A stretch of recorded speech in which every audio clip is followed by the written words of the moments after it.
Hello, and welcome to Two Crones and a Microphone. I am Linda. And I am Betty. And Happy New Year. I'm Sally. And we're so pleased to have with us today Ariel Sarullo, who is a new author of a new book just recently released oddly enough, on Halloween, October 31st of 2025. And it's called The Wild Rose Alliance. And full disclosure, Ariel happens to be my daughter. Welcome, Ariel. Hi, thank you so much for having me. Sure. Happy to have you here. Well, listen, let's dive in. We want to hear about the Wild Rose Alliance. Yeah, absolutely. I guess the Wild Rose Alliance is many things. Here it is. Here's the paperback version. It just arrived a few days ago. Yay. But it's primarily a mystery novel. Kind of they call it a cozy mystery. It's less about sort of gritty, violent detective work and more about just unraveling. It's more cerebral, like unraveling the mystery as you go along. And yeah, on top of that, it's also a bit of a coming of age novel. It features like two young women in their early 20s who haven't really figured everything out yet. And I think that's kind of a relatable age that like both younger people and older people can sort of, see themselves in. Mm. So yeah. Well, that's excellent. Yeah. And I know I enjoyed reading it. I was lucky enough to get to read it in a pre-publication version, and I love the published version. It's really, I think, well written. It's fast paced. It's interesting. It has fun twists and turns that are unexpected. And so was just curious, what was the spark or what was the impetus that made you want to write this in the first place? Because I know it's the work of several years here.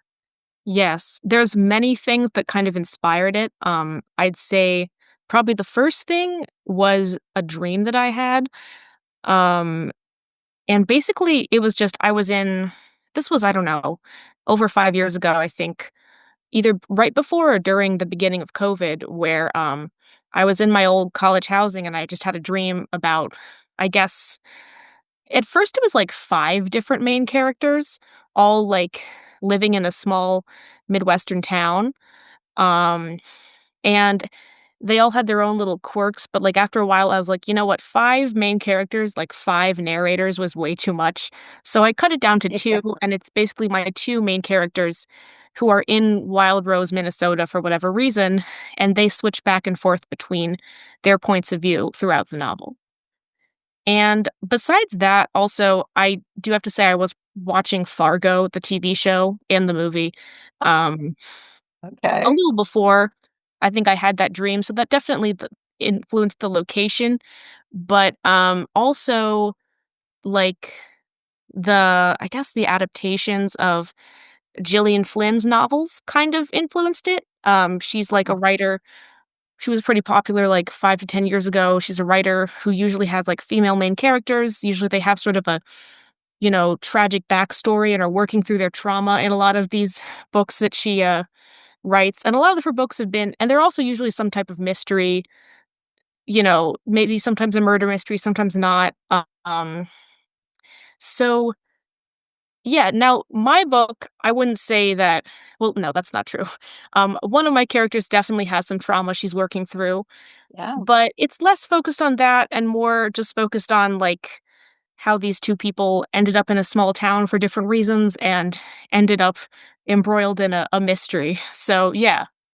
So those are, like, I'd say my main influences for writing this book, but also the fact that I was once, a young 20-something working at a coffee shop with not much idea of what I wanted to do with my life. So, yeah.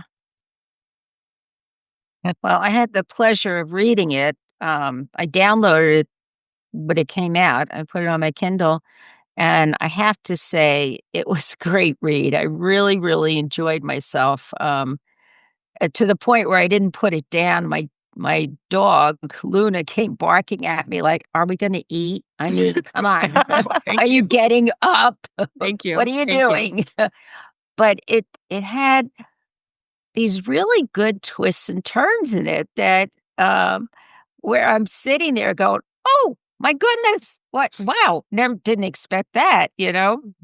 And there are a couple of those, so that is really good, to keep the interest in the story, you know? I mean, your characters of course, I recognized your mom, she was there, Mhm. but I've known her so long, I was like, "Oh, okay, she put her Yeah. mom in." It was really quite enjoyable, and I really think that people should just take the time to either download it or buy it and, give yourself it only took a couple hours to read. Give yourself that pleasure, just it was great, but what I couldn't figure out was, Yeah. how did you find the time to do this? You Mhm. moved to Japan, you're doing all your language classes in Japan, working. How the heck did you carve out that time? Yeah, well, the thing is I started writing this book, yeah, I'd say early 2020, I believe. And then it was really from 2020 when I was finishing up college to about 2023 when I was still in the US in Nashville, Tennessee, doing working at restaurants, etc. Like Mhm. that's when I wrote like the majority of the book. So I had a little more time then, I'd say. And then I did a fair amount of editing. I actually did hire a professional editor to like clean up, proofread everything, clean up the grammar, all that. So yeah, the majority of it I actually wrote like I don't know, 2 to 3 years ago, and then but recently, before publishing, I did do a few more edits as well to make sure it was really, clean. So, yeah, it's just been a process off and on. I wouldn't say that I've been consistently working on it for the past 5 years, but yeah.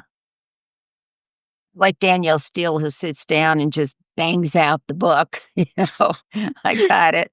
No. Yeah. No, I definitely have not. yeah. I have to say, do you have a favorite character? Maybe one that you Oh. Mm. identify with more than another? I mean, I have a character that I love to hate, which is Leanne, the owner of the bakery. Mhm. Um Yes. Yeah, she's pretty notable.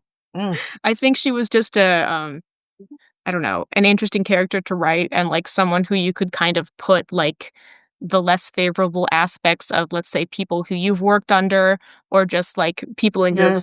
and so I feel like people could relate to someone who's like that, unfortunately. So yeah. Yeah. Yeah. Um Might yeah. have been cast after people you knew in the past, in other Yeah. words, Yeah. kind of a I mean, more or conglomeration. less, yeah. Okay, fun. Yeah, I think there aren't a lot of young people your age writing books, writing novels, and that to me is really impressive, actually. That you would, bring this around at a place where you yourself are under 30, right?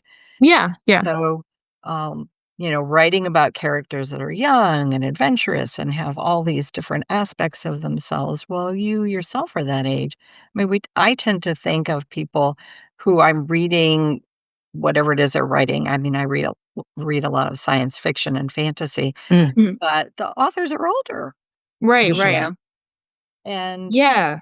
It's true. I think there definitely are a lot of younger authors, but I would say, like, to be honest, I'm not the biggest reader, even though I do love to write. I'm trying to change that. I've started downloading some, like, other people's mystery novels on Kindle. But yeah, I definitely say they're out there. I think maybe they're just not as established since they just haven't had the time, to really get their brand out there, etc.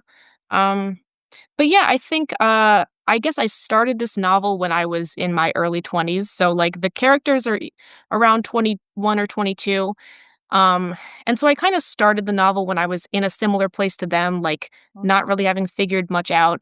And then like as kept writing, I realized I was kind of getting older than my characters, So it was Ah, interesting to see like how I change whereas like these characters who were kind of a snapshot of how I was in part back then how Yeah. they change from how I currently am as I get older. So, yeah. Yeah, what an interesting process too, to be participating in that on so many levels. You're both creating the character, noting the character, comparing the character to where you are in your life. It's really interesting. I thought it was really cool too that you had um, older characters in the book, which to me came across authentically. I Mhm. mean, without giving anything away, one of the things that your novel addresses is that the mystery that you're trying to solve in the present day actually relates back in a very odd way to a mystery that occurred 30 years before. And Right, so right. you have, like, in some ways, 2 sets of mysteries going on at the same time there, and that's the other Mhm. thing I think is so intriguing to me. Yeah, that somehow like, it's not like I'm this genius who planned it out all beforehand, it's more like I was like, halfway through, I was like, "Oh, if that happened and that related back to that, that would be cool," you know? Yeah, So, yeah. Mhm. it was definitely a process of figuring out along the way, but as it like, related to, like, the older characters, like, Yeah, I guess just because the small town Wild Rose, Minnesota is kind of supposed to be a small town where, like, a lot of the young people have left, like, they wanna go to the big city. So, like, the majority of people who are still living there are, let's say, middle-aged and older. yeah. So, that's more why, I made characters of various age ranges because there's the setting is, like, you know, that's the type of people who would be there. Yeah. Yeah, no, I live in a small town Mhm, in Pennsylvania, and that's absolutely correct. mhm. But what we find as the young people leave, they go to the city, they go to wherever they're going, and then once they get married and start raising a family of their own, they come back, Mhm. Yeah. Mm, because they realize the experience of living in a small town is has many advantages, many Right, right. disadvantages, as you point out in your book. There are. yeah. Everybody knows everybody else, and they know Mm, what's going on, and mm. Yeah. and it was totally accurate, Mhm. totally. So, but you didn't grow up in a small town. Well, I guess I kind of did. I suppose I grew up in Reading, Connecticut, which is kind of like a I'd say middle or upper middle class small town. So it's kind of like I guess I would just say it's a suburb of New York. Um, So it wasn't a small town in the sense that it was actually really isolated, um, but it definitely wasn't like an urban environment. And then my mom and I, occasionally when I was living there and not at college, we moved up to New Milford, Connecticut, which was a little outside of like the sphere of influence of New York, a little bit more of a small town feel even than Reading. So I would honestly say that my experience um like, living I would say my inspiration for writing a small town was primarily from New Milford and working at a coffee Mm, shop there, mm. and yeah, living with my mom off and on, basically. Yeah. Well, that's interesting. I didn't think I knew that part. Yeah. Interesting. Nice. Yeah, I was trying to figure out how that fit in. Like I've known your mom for how long? What, 40 years or Eh, something, right? Mhm. more. Yeah, Yeah. yeah, yeah, yeah. Well, let's not go there. Okay. Yeah, yeah, that's right. Um, so I was trying to do all the little timelines. And then, of course, I saw your mom in the book, and I was like, okay, that's definitely Linda. It was just a lot. And I was trying to figure out, do I know anybody else? Any of these other characters? Mhm. Because you clearly drew from your life experience, Mhm. and that was kind of fun to do that. But I can't tell you how much I enjoyed the book. I really did. Thank you. It was a snowy afternoon here. I was kinda stuck in the house because of the snow. Luna and Mhm. I could not go for a walk. Mhm, mhm. I have a new kitten, so Okay, the yeah. kitten's running around, and Yeah. we all just kinda settled in the chair together, and it was just lovely. Of course, my I'm very vocal, right? I'm like that with the TV too, like, "Oh my goodness." And everybody be like, "What? What?" You know? Aw. So, yeah, I do recommend the book, really. I think Oh, I wanna see you Yeah. on Good Morning America promoing your book as a young author. I I really could ah, do. try. That might there give we the stage fright. go. I Yeah, did that'd theater, but be that would still give me stage fright yeah. in front of millions of people watching it. But I was wondering, do you guys want me to read the blurb on the back of the book just to give a little idea? Yeah, Yes, go Okay, ahead. awesome. great Great. idea. All right, here we go. This can be considered a coming of age novel, even though my two protagonists probably should have come of age about 5 years ago and are just trying their best to manage the expectations of adulthood. Nicole is a young trans woman, abandoned by her ultra religious family, and trying to make ends meet in her drab hometown of Wild Rose, Minnesota. Umbriel is a well to do heiress who decides to escape to the same town to live the true writer's life in the sprawling mansion that her reclusive grandmother left her. The pair couldn't be more opposite, and yet they are brought together out of pure boredom. There's nothing to do in this goddamn town. When the death of Claire Iverson, a local woman who seemed to care about nothing more than her demanding job, permeates the community, Nicole and Umbriel have enough time on their hands to begin to piece together that there's something off about her death being a run of the mill car accident. The Wild Rose Alliance is a coming of age novel for those who feel like they missed a step entirely and never actually came of age in the first place. I like that. Yeah. Well, that's true for us at any age. There are always challenges, there are always learnings, and Yeah, there are always things that we're like, "Wow, I never knew that," or yeah. "Whoa, that surprised me." Hmm. So, I think the coming of age theme can fit for anybody, but I appreciate where Right. you wrote it and when you did. Yeah, I've always thought of it's funny, I always thought of coming of age as like this thing that's like thought of as being this like singular event, like, oh, you wake up, Mm, you come of age, but mm, it's like a process, like a years and years long process of living life and like figuring out how it works, you know? So yeah, sometimes like I don't know if I'm actually the biggest fan of like coming of age like movies, mostly because it just reminds me of my awkward middle school and high school years, which I don't really want to be reminded of. mm, But that's just me. I get that there's like a lot of value in that. But yeah, I guess like let's say the characters. One character, Nicole, she's kind of in a difficult point in her life. You know, she's working at this bakery with Leanne, who's the very volatile owner. Um, and she was, kicked out by her parents who are ultra religious, who are, very bigoted, unfortunately. And like, because she's, transgender. And so she's working at this bakery trying to make ends meet, make enough money for just rent and food and everything. And so she's really struggling. And definitely by the end of the book, she is struggling a lot less. But I wouldn't say that she has everything figured out by any means. So, like, it's not like a definite, like, everything's solved kind of thing, you mm. know? And same with Umbriel, I think Umbriel is in less of a bad place in her life. She comes from a kind of privileged background. Um, but she at the same time though, like at the beginning of the book, she doesn't really know what she wants to do with her life. Like she's kind of just looking for something exciting that could like mix it up a little, and by the end of the book she definitely finds that and I think Yeah. decides a little bit more what she wants to do going forward. So, yeah. I I love the back of the book where you read, and some people basically don't come of age, Yeah. Yeah. right? Like, we somehow don't navigate through that process or maybe don't navigate through it so successfully. Yeah, yeah.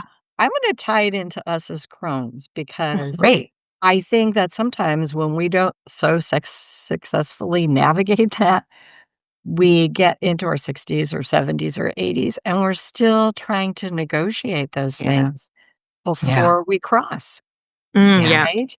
Yeah. And so it's an interesting, I think, analogy of where do we take that? Whether we do come of age, whatever it means to come of age successfully, because Mhm. do we all do that 100% successfully? Or does anybody? I don't really know. But I Right, right. know that it's really, it becomes a challenge too as we age. So I invite, people that are in their queen or crone years to really also look at this and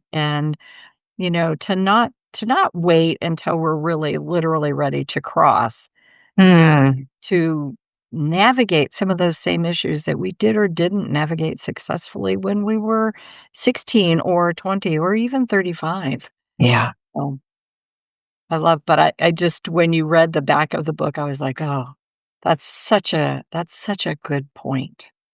Yeah, thanks. Yeah. That's more just what I kind of feel. But at the same time, I'm pretty young, so I haven't, reached the age of you ladies. Hopefully I will. I think I will.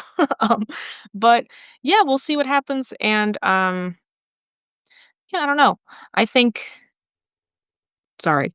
Um, that's all. Yeah. Well, and there is so much more that I know that we want to talk with you about, because you have done some really amazing and um I'm actually going to use the word daring, Yeah. adventurous, whatever word we sort of want to use. I mean, in your young years, you've done some, really incredible things that I know we also want to talk with you about, that's related to this book that you've done, Mhm. but also is sort of a whole separate um, series of things to invite other young people. And, I don't know that you know, Ariel, that I have two sons that are basically your same age. Okay. And so, I think about the three of you, and you've all done some really amazing things that herald, um, an adventuresome spirit, a willingness Mhm. to do risky things that maybe not everybody would do. Mhm. And I think Yeah. you're a great example of how to navigate that, Yeah. making it through the bumpy periods, but how to navigate that. And so I'm not sure how we want to approach that. I've set that out there as kind of a, all right, you guys, listen for the second part of this interview. But I'm not sure we're totally finished with talking with you about your book. So Yeah. Yeah, I'm whatever you just guys gonna want to do. dangle everybody's curiosity about I'm that. I'm glad you engaged it now. We can talk for a bit more on the book and the process, but I agree. I think there are so many adventurous things that you've done, and I've known you since you were born, obviously, but and I think it is interesting to share those stories, because then it Yeah. might spark a possibility for someone else that would be their own adventurous path. Mhm. Yeah. No You I know? matter agree. no matter what their age is. I mean, Oh just yeah, an Yeah. example for, yeah, people, but whatever your age is, to not be yeah. afraid to dip your toe into something, um, out of your wheelhouse, or whatever word you want to use. A comfort zone, Comfort. you know? That's it. Yeah. Well, one of the things I can say is you self-published this novel, Yeah. and is that's a tipping point. That's a sort of adventurous choice. I know many people do make it these days, but Mhm. rather than going the route of finding a big publisher. Yeah, I think the main reason I did that was because, at the time, like a few months ago, when I actually decided it's time for me to finally publish the novel, I realized that like the self-publishing was something that I could easily do, like pretty much over one weekend, as opposed to finding Oh, an agent and finding a traditional publisher, which would take months, if not years. So yes. it was more just a decision about like I just want to get the book out there already. Yeah. Mhm. And yeah, yeah, like with my current life right now, I'm pretty busy. I also think just juggling, like, having an agent shop around your book and all that would just be way too stressful. So, yeah. So I guess 'cause after I finished the book, I remember thinking, "Oh my goodness, I wonder if there's gonna be a sequel." 'Cause you set it up so that there can be, Yeah. actually, you know? Yeah. Yeah, that's undecided, I guess. I mean, I've thought a little bit about like maybe what I would do, but nothing super concrete yet. So, yeah. Mhm. Okay. That's that's really interesting. Well, and I want to tip back to someone who's actually a character in the book, but she's a Mhm. character from the past, and that's the grandmother. I Okay. mean, she is an influence throughout that book, Yes. but almost without speaking a word. Right, that's interesting. Interesting how you put it that way, yeah. Mm, I guess she's without giving much away, she's a very, rich, well off, but also eccentric lady who lives in a large, mansion in the in Wild Rose, Minnesota, which is in general just a working class town, but there's also her, right, in her big mansion, so she's kind of, I guess, secretive and, like, the idea she doesn't really go out much, she keeps to herself, and yeah, so I guess that she's an eccentric character with a fair amount of influence, both in the town and in the world. mhm. So I guess it makes sense that she, like her character kind of echoes through the book, even Yeah, though she essentially dies before the book starts, right? Mhm. yeah, So, Yeah, yeah, yeah. yeah. Yeah, because I could see her influence throughout. It cascaded throughout all the different little plot lines, both mhm, in the town and also in Umbriel's life and, yeah. her upbringing or lack thereof, because she hadn't really met her grandmother much. Right, right. She hadn't met her. I don't believe sh I don't You're think at right. I all. don't think she met her at all.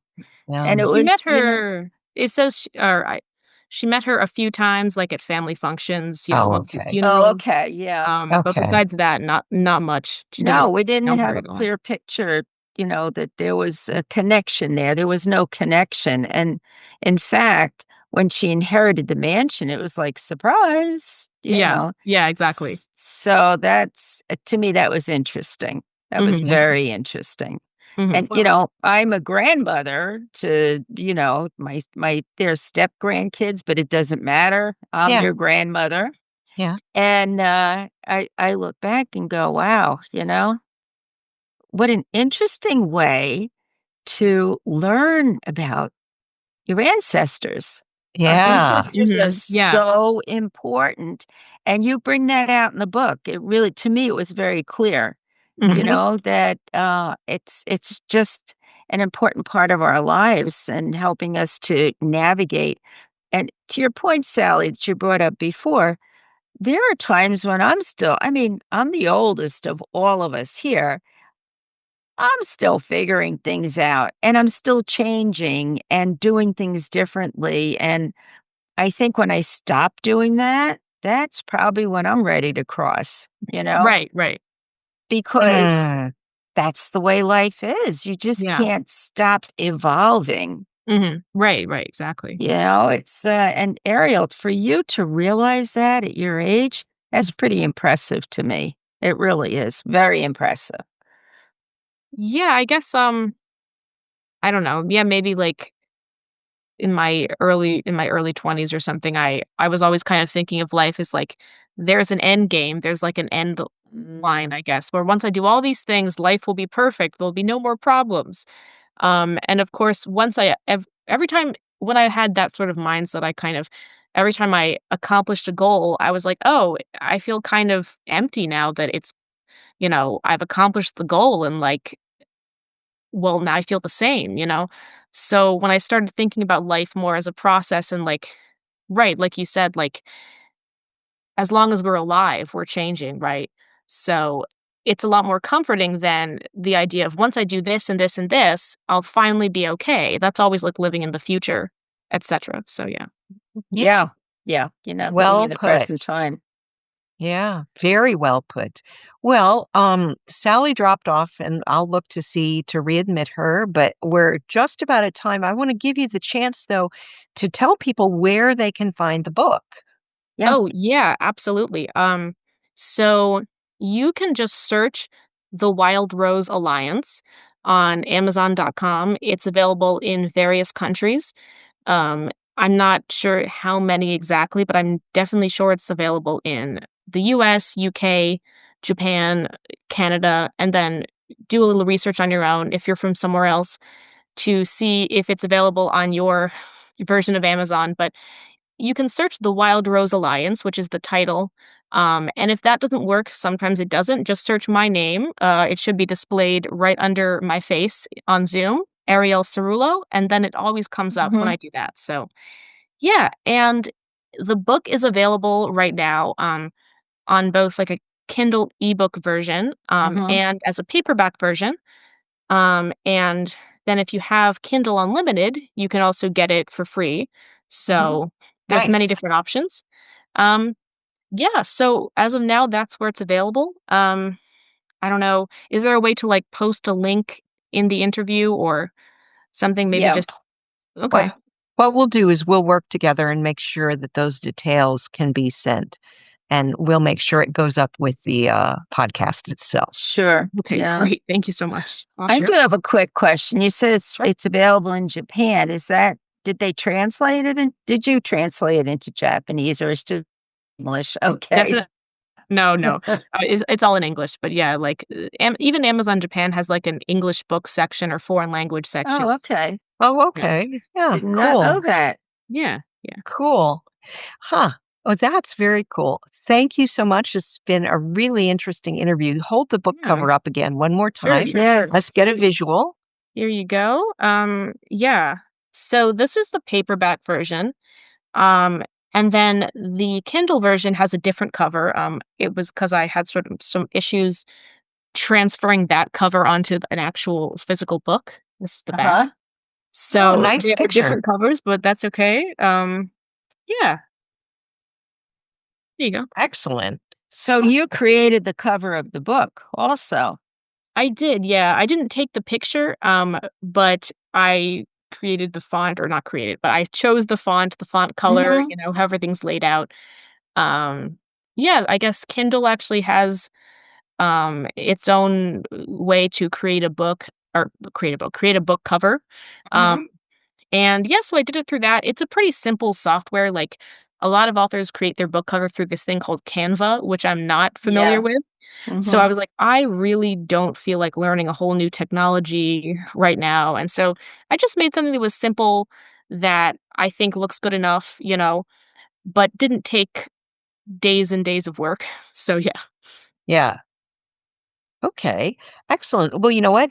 We're going to end here, but we look forward to our next interview with you, which we'll be doing shortly. And the topic of that interview is going to be some of your own adventurous nature and some of the choices you've made that have ended up with you living in Japan and, dare I say, working for an anime company, which is a dream job for a lot of people. So, True. yeah. All right. Well, until the next time, is there anything else you'd like to say before we wrap up here? If you read the book, I hope you enjoy it. I hope it makes your weekend entertaining. It does. Yay. And remember to leave a review. That's Oh, really yes. Thank you. important. Yes. Yes. Leave a review on Amazon. Once you've purchased it, they should have an Mhm. option for you to leave a review. They So do. yeah, that Yeah. would really, really help as well. Yeah. Sure. That makes a lot of sense. All right.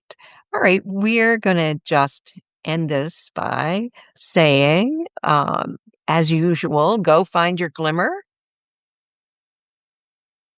And Betty, what do you like to say? We are helping you navigate the muddy waters of your time. Mm, And this book is going to help you do that, actually. I You'll think get so some too. interesting revelations in your own life when you start to really get in there and connect with the characters. It's mhm. I know I for one I could instantly relate back to when I was that age and talk about trying to figure things out. Oh my Oh, heavens. Oh, Yeah. Yeah. so yeah. Right. And as Sally would say if she were here, Kiddish Day, kiddish day. may all be made beautiful. All right. Until the next time, farewell. Hi, if you're enjoying Two Crones and a Microphone, please like this video and hit the subscribe button. Enjoy timeless wisdom from modern times, all served up by women in the know.